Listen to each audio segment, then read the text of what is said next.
বিশ্বৰা মেলা এইটো ৰজাৰ দিনৰ পৰা নৰনাৰায়ণৰ দিনৰ পৰা ইয়াত অনুষ্ঠিত হৈ আহিছে। একজেক্ট চন বা হেৰিটো আমাৰ হয়তো সকলোৰে জ্ঞাত নহয়, কিন্তু অতি প্ৰাচীন হয় এই পৰম্পৰা। গতিকে এই পৰম্পৰাৰ মই শুভাৰম্ভণি কৰিবলৈ পাই নিজকে ধন্য মানিছোঁ আৰু মা মহামায়াৰ ওচৰত প্ৰাৰ্থনা কৰিছোঁ সকলোৰে মংগল কৰক, সকলোৰে উন্নতি সাধন কৰক। মেলাখন কেইদিন চলিব? মেলাখনটো আমাৰ ইয়াত 15 দিনৰ কাৰণে তেওঁলোকে মানে প্লেনিং কৰিছে। 15 দিনেই চলিব। সেইমতে আমাৰ প্ৰশাসনৰ পৰা তেখেতসকলে কি কয় এইটো পাৰ্মিশ্যনো তেখেতসকলে লৈছে। গতিকে শান্তিপূৰ্ণভাৱে চলালে হ'ল। যিটো ইলেকশ্যনৰ মডেল কোড অফ কণ্ডাক্টটো চলি আছে, 4 তাৰিখলৈ কাউণ্টিং, তাৰ কিছুদিন পিছলৈকে মডেল কোড অফ কণ্ডাক্ট থাকিব। গতিকে গোটেইখিনি প্ৰট'কল মানি চলি আৰু যিখিনি গাইডলাইন বা যিখিনি মানে চৰ্তাৱলী তাত অনুমতি পত্ৰখনত প্ৰদান দিয়া হৈছে, সেইখিনি পালন কৰি শান্তিপূৰ্ণভাৱে ভালকৈ এই মেলাটো অনুষ্ঠিত কৰক, সেইটোৱে মোৰ ৰাইজৰ ওচৰত অনুৰোধ। দেখা গৈছে যে আচলতে এই মেলা উপলক্ষে কিন্তু মন্দিৰ ভাগ বা মেলাথলী কিন্তু উদুলি মুদুলি পৰিৱেশ সৃষ্টি হয়। বিভিন্ন অঞ্চলৰ পৰা কিন্তু ভক্তপ্ৰাণ ৰাইজ আহি ইয়াত ভিৰ কৰে। তেখেতসকলৰ আতিথ্যৰ কাৰণে কিবা সুকীয়া ব্যৱস্থা কৰা হৈছিল? তেখেতসকলৰ আতিথ্যৰ কাৰণে কি ব্যৱস্থা কৰা হৈছে, একচুৱেলি মেলা পৰিচালনা সমিতিৰ যিসকল সভাপতি সম্পাদক আছে তেওঁলোকে ভালদৰে ক'ব পাৰিব। অসমীয়া নতুন বৰ্ষৰ মই আটাইকে মই শুভেচ্ছা যাচিছোঁ। আমাৰ এই মন্দিৰত এইটো ধৰক অনুমানিক 400 বছৰ আগৰ মন্দিৰ, আপোনালোকে জানে। সমগ্ৰ নামনি অসমৰ এইখনে আমাৰ লেখত ল'বলগীয়া এখন ডাঙৰ অনুষ্ঠান, ধৰ্মীয় অনুষ্ঠান।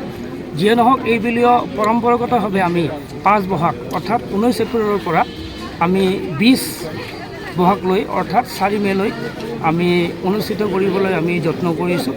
আৰু ইয়াৰ মাজতে আমাৰ প্ৰশাসনীয় কিছুমান আমাৰ যেনেকৈ কোড অফ কণ্ডাক্ট চলি আছে। যিয়ে নহওক মই প্ৰশাসনৰ মুৰব্বী আমাৰ ইয়াত উপস্থিত আহিছে আৰু তেখেতে এই সম্পৰ্কিত নতুন আহিছে। মেলা সম্পৰ্কে তেওঁ খুব এটা অৱগত নহয়, আপোনালোকৰ আগত কৈছে। আমি তেওঁক বিৱৰি তেওঁক আমি মেলা সম্পৰ্কে আমি ক'ম। যিয়ে নহওক পুনৰবাৰ মই আপোনালোকৰ এই 7 বছৰীয়া মেলা উপলক্ষে আটাইকে মই শুভেচ্ছা যাচিছোঁ, নতুন বৰ্ষৰ শুভেচ্ছা যাচিছোঁ। আৰু আমাৰ এই মেলা অনুষ্ঠানখন সাফল্যমণ্ডিত যদি কৰে আৰু ৰাইজৰ সহযোগত সাফল্যমণ্ডিত হ'ব বুলি মই আশা ৰাখি মোৰ চমু বক্তব্য ইয়াতে সামৰি মাৰিছোঁ। ধন্যবাদ। অনুষ্ঠিত হৈ আহিছে আৰু ইয়াত বিভিন্ন প্ৰান্তৰ পৰা যাত্ৰীসকল আহি পেলাই সমবেত হয়।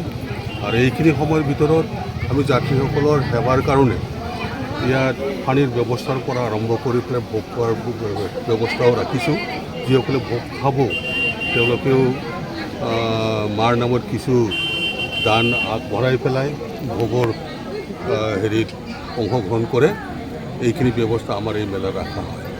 আৰু আমি বৰ্তমান যিটো মেলা ইয়াত অনুষ্ঠিত কৰিবলৈ গৈ আছোঁ, প্ৰশাসনৰ যিবিলাক চৰ্ত আমাক দিছে, সেই চৰ্তবিলাক মানি চলি পেলাই মেলাখন আমি খুব শান্তিপূৰ্ণভাৱে অতিবাহিত কৰিবলৈ যত্ন হ'ম।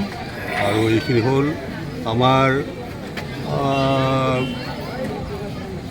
বিভিন্ন জাতি গোষ্ঠীৰ ভক্তপ্ৰাণসকল আহে আৰু সেই জাতি গোষ্ঠীসকলৰ মাজত এটা মিলা প্ৰীতি ভাৱো যাতে সৃষ্টি কৰিব পাৰে, এইখিনিও আমাৰ হেৰিত থাকিব, কি বুলি কোৱা হয়, সতৰ্ক থাকিব এইখিনি। Thank U.